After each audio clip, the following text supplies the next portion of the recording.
အခါမှမမြင်မှုသေးရဲ့ Modern Luxury Design ကိုမှ Japan Vibe တွေကိုတအိမ်လုံးအပြည့်ထည့်ထားတဲ့အိမ်တစ်လုံးစီကိုဒီနေ့ခေါ်သွားပြမှာဖြစ်ပါတယ်။ Location နဲ့ဆိုရင်တော့မြောက်တကုံရဲ့ပိုင်းလောရက်ကွက်လို့ကိုတင်စားကြတဲ့28ရက်ကွက်ထဲကမှပြည်တော်စုလမ်းမအနီးမှာရှိတဲ့အတွက်ကိုသွားလာရလဲလွယ်ကူတယ်လမ်းမဆက်သွယ်ရလဲအရှမ်းကောင်းတဲ့အိမ်တစ်လုံးပေါ့။အရှိမဆိုရင်တော့ရေတားစေတုတ်ပေးထားတဲ့ကားပါကင် area သုံးပေးထားတဲ့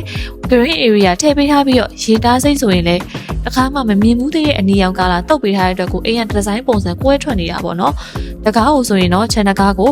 slide ထိုးတကားသုံးပေးထားတယ်။ ချန်ပတ်ပတ်လည်းဆိုရင်လည်း blake စူးချိုးကို2ဆင့်အောင်ကားပေးထားတယ်။ပြီးတော့ channel မှာဆိုရင်တော့ကားပါကင်6စီးလောက်ဆန့်တဲ့ area သုံးပေးထားတာကိုတွေ့ရတယ်။ဆိုတော့မြေအကျယ်ကတော့49ပေ60မှာစောက်ထားတဲ့အိမ်တစ်လုံးပေါ့နော်။ဒီမှာဆိုရင်တော့ဝင်ချင်းတွေ့ရမယ် living area space အကျယ်ကြီးပေါ့နော်။ပြီးတော့ကျုံးနေပြည့်ခင်းပေးထားတဲ့ fully furnished decoration လို့ပြောလို့ရတော့ကိုဒီလို furniture အပြည့်ထည့်ပေးထားမယ်။ဘဘုတ်ရုပ်တွေကိုလည်းတအိမ်လုံးနီးနေရာတိုင်းဒီသုံးပေးထားတာကလည်းဒီရဲ့ထူးခြားချက်လို့ပြောလို့ရရဲပေါ့နော်။ဒီဘက်ချက်မှာဆိုရင်လည်း solar system လေးတော့အသုံးပြုပေးထားတာကိုတွေ့ရမယ်။ဒါတွေကတော့ master အခန်းလေးပေါ့နော်။ master အခန်းဆိုလည်းအခန်း area အကျယ်ကြီးသုံးပေးထားရဲ့ရေချိုးကန်းပူတိုင်းတွဲရက်ပါပြီးတော့ကိုအောက်ကောပြီးတော့မှကျွေပြားလေးတွေအပြည့်ကပေးထားရဲ့ပြီးတော့ basin လေးလည်းပါသေးရဲ့။ဒါတော့ထွက်ချင်းတွေ့ရမယ်။တို့ dining နဲ့ kitchen ကိုတွဲသုံးပေးထားရဲ့ area space လေးပေါ့နော်။ဒီဘက်အခန်းကနေထွက်လိုက်ပြီဆိုရင်တော့ wash kitchen ကိုထုတ်လို့ရတယ်။ထုတ်ပေးထားတဲ့နေရာကိုရောက်ပြီပေါ့နော်။ဒီမှာဆိုရင်တန်ပန်းတစ်ဆင့်ထပ်ကပေးရတယ်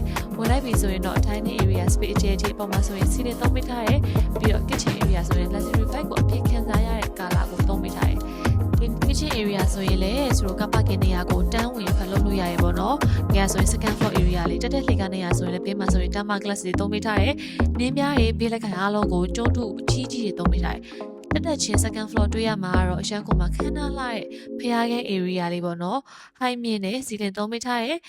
ဒီအခန်းလေးကတော့ဒီထက်မှာပါတဲ့ master အခန်းလေးပေါ့နော်အောက်မှာဆိုရင်လည်းဂျွန်မာကီတွေပြည့်ခင်းပေးထားတဲ့ချိုးကန်းပိုတိုင်းတွဲရက်ဆိုလည်း bath tub အသုံးပြုရတာကိုတွေ့ရတယ်။ Warner area ဆိုလည်းအကျယ်ကြီးသုံးပေးထားတယ်။ဒီမှာဆိုရင် thermal glass သုံးပေးထားတဲ့အောက်မှာဆိုလည်းကျွေပြားတွေပြည့်ခင်းပေးထားပြီးတော့ကို Japan vibe ကိုအပြည့်ခံစားလို့ရတဲ့ design လေးတွေသုံးပေးထားရပေါ့နော်။ဒီနေရာလေးကတော့ coffee တောက်မယ်ဆိုတော့စာအုပ်ဖတ်မယ်ဆိုအေးစစ်စစ် chill လို့ရတဲ့နေရာလေးပေါ့နော်။ဒါကတော့နောက်ထပ် second floor မှာရှိတဲ့ master အခန်းလေးပေါ့နော်။ Warner area လည်းအခန်းတိုင်းမှာထည့်ပေးထားတဲ့အတွက်ကိုဒီရဲ့ထူးခြားချက်တစ်ခုလို့ပြောရမယ်ပြီးတော့ရေချိုးကန်းဆိုရင်လည်းသုံးပေးထားတဲ့ design တွေရောအရောင်တွေရောတခါမှမတူဘူးပေါ့နော်ဒါကတော့မျက်နှာချင်းဆိုင်နောက်ထပ် master တခန်းပေါ့နော်ဒီခန်းလေးကတော့ bath tub လေးအသုံးပြုပေးထားတဲ့အောက်ကောပြီးတော့မှကျွေပြားတွေအပြည့်ခင်းပေးထားပြီးတော့ area ကိုအကျယ်ကြီးသုံးပေးထားတာကိုတွေ့ရမယ်ပြီးတော့ထူးခြားချက်ပေါ့နော်ဒီမှာဆိုရင်လည်း Warner area ပါတယ်အောက်မှာဆိုရင်လည်းကျွေပြားတွေအပြည့်ခင်းပေးထားတဲ့ view point နဲ့ပြင်ထဲမှာ high မြင့်အိမ်တွေမရှိတဲ့အတွက်ကိုအဲ့ဒါဆိုရင်တော့ the floor area လေးဒါကတော့ the floor area လေးပေါ့နော် the floor area မှာဆိုရင်တော့